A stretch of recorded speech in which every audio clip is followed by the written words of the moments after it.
Hello বন্ধুরা, তোমাগুলোর জন্য আমি আবার একটা নতুন ভিডিও নিয়ে আসলাম। আজকে সকাল সকাল আমরা বাড়ি থেকে বের হয়ে সোজা চলে গেছি ডিগির পার। অন্য একটা ডিগির যা প্রথমে বলছি, ওই ডিগির কিছু মাছ মারা পরে আমার এই ডিগি এলা আমার ওটা যাওয়ার পরে যে আমার কইলে যে আমার একটা ডিগি আছে, ডিগির যে টেস্টিং করো, টেস্টিং করা হলে তারপরে আল্লাহ ভাবে তারপরে যে আমার ডিগির আছে যে মাছ মারি চান, অবশ্যই তোমরা মাছ মারবেন।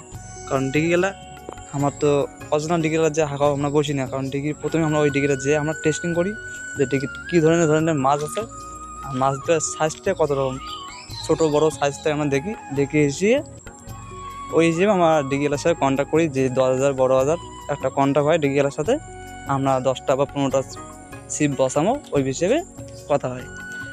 তারপরে আমরা যে ডিগিওয়ালা গেলাম, ডিগিওয়ালা যাওয়ার পরে ডিগিওয়ালা কল আছে যে ডিগির রূপচান্দা আছে, পাঙাশ আছে, রুই আছে, মির্গি আছে, জাপানি আছে।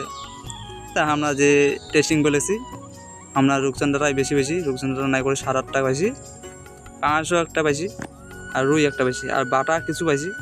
বাটার সাইজগুলো ছোটো মাছ, বড় বড় বাটাগুলো আছে ওগুলো প্যারট ডিম হয়েছে। আর ডিমওয়ালা মাছ খায় না কম, আর আমার তো অত ধৈর্য খুলেবে না ডিমওয়ালা মাছ মারি গেলে। আমরা ডিগিওয়ালার সাথে কন্ট্যাক্ট করবো যে ডিগির মাছটা আনা কম, ডিগির মাছটা কম হওয়ার কারণ ডিগির এতটাই পানি ফলতে যে আমার যে টোপটা যে দেই ওই টোপটা আমার যে পানির নিচে যাবে, ওই টোপটা আমরা পানির নিচে যায় না। তার আগতে যে পুঁটি মাছগুলো যায়, ছোটো ছোটো পুঁটি মাছ দাঁড়কে মাছ টোপটা খায় নেয়, আর যেই টোপটা পানির তলে যায় ওই টোপটাতে বড় মাছগুলো খায়। আর তোমরা তো জানেনি তোমাদের জন্য আমি রেগুলার নতুন ভিডিও নিয়ে আসলাম, কারণ তোমরা বললে আমার ভিডিওগুলো দেখে এতটাই পছন্দ করেন, ওই জন্য আমি তোমাদের জন্য নতুন ভিডিও নিয়ে আসলাম। আর আমার ভিডিওগুলো অবশ্যই লাইক কমেন্ট করবেন, আমার চ্যানেলটা যে আছে অবশ্যই চ্যানেলটা ফলো করে দেবেন।